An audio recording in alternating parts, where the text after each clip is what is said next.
Topics और थे इसी चैप्टर के, चैप्टर नंबर 9 जिसे हम बोल सकते हैं, उसके कुछ पॉइंट डिस्कस करना रह गए थे, तो वह हम यहाँ कंटिन्यू कर रहे हैं।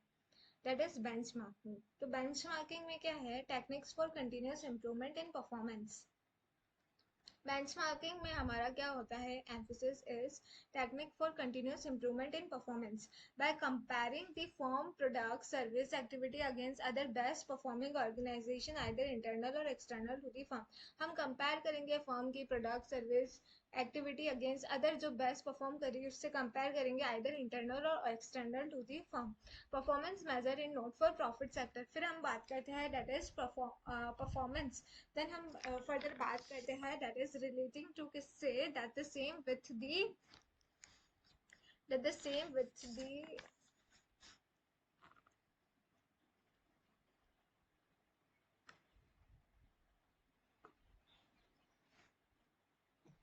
then हम further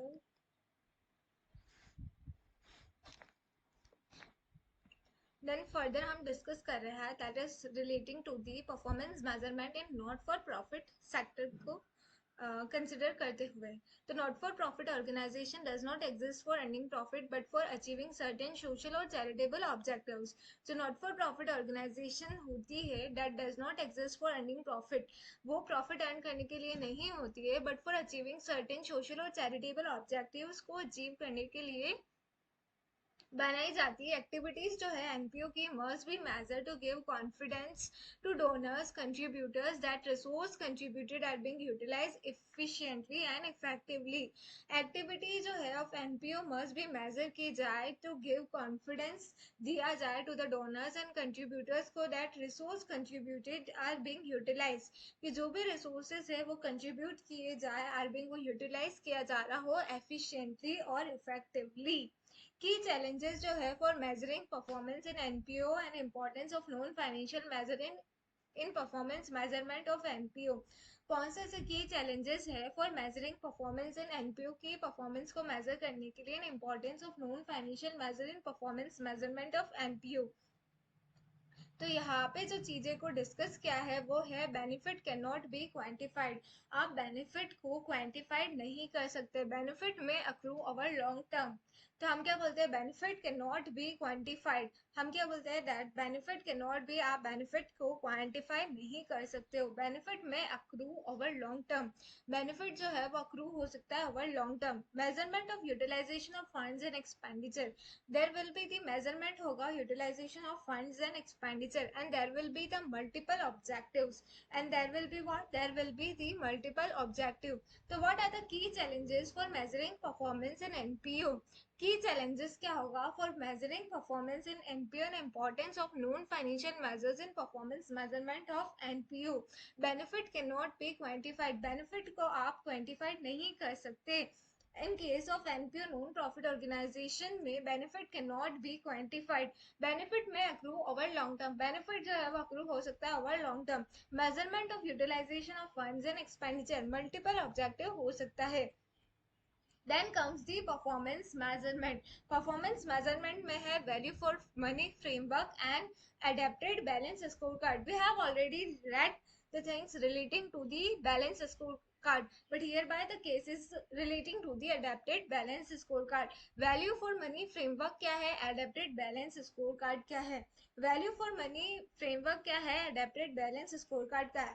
Value for money में क्या आएगा? इकोनॉमी। इकोनॉमी इस पर्टिकुलर जो टॉपिक है economy efficiency, value for framework के जो ये दो तीन टॉपिक है, इकोनॉमी एफिशिएंसी और एक और कोई टॉपिक है, उससे भी रिलेटेड हमें एमसीक्यूज जो है उसमें देखने को मिल रहे हैं। तो इकोनॉमी क्या है? Whether desired output has been obtain using lowest cost and without compromising quality. Whether desired output has been obtain, क्या डिजायर्ड आउटपुट जो है वो ऑब्टेन किया जा रहा है? हम क्या बोल रहे हैं कि क्या desired output has been obtain, क्या डिजायर्ड आउटपुट जो है वो ऑब्टेन किया जा रहा है? using lowest cost and without compromising quality. Using lowest cost and without compromising quality, it involves minimizing resource consumption while meeting quality requirement. इसमें क्या इन्वॉल्व होता है? इसमें इन्वॉल्व होता है minimizing resource consumption while meeting quality requirements. तो economy में क्या आता है? Whether desired output has been obtain, क्या डिजायर्ड आउटपुट जो है वो ऑब्टेन हो गए हैं? क्या हमारे पास जो डिजायर्ड आउटपुट है वो ऑब्टेन हो गए हैं? यूजिंग लोवेस्ट कॉस्ट, कम cost and without compromising quality, बिना क्वालिटी को कॉम्प्रोमाइज करते हुए. It involve minimizing resource consumption while meeting quality requirements. इसमें क्या इन्वॉल्व होता है? Minimizing resource consumption while meeting quality requirement.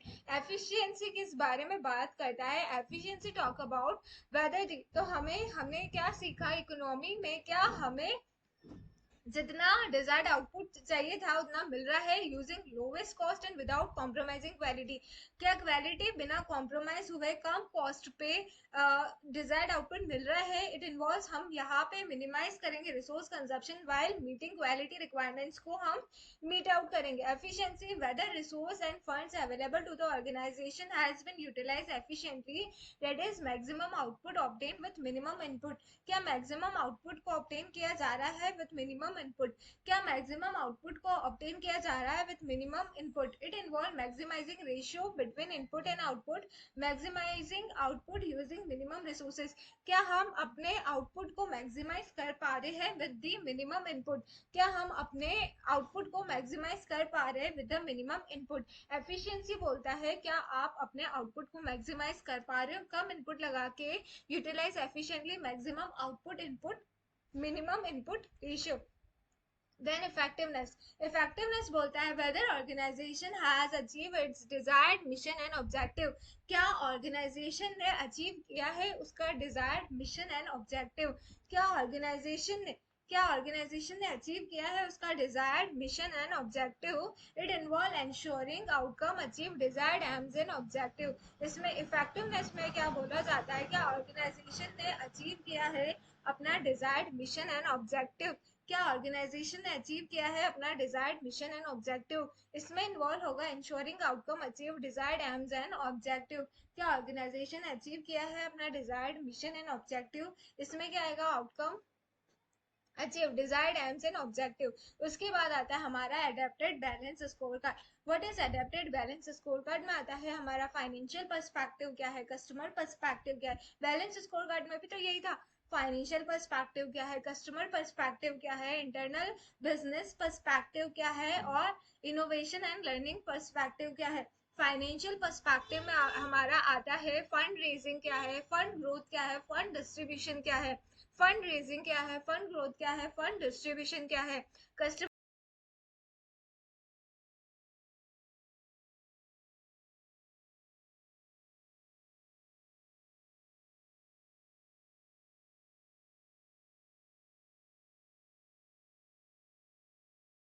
capability of organization to adjust the changing environment. What comes under the innovation and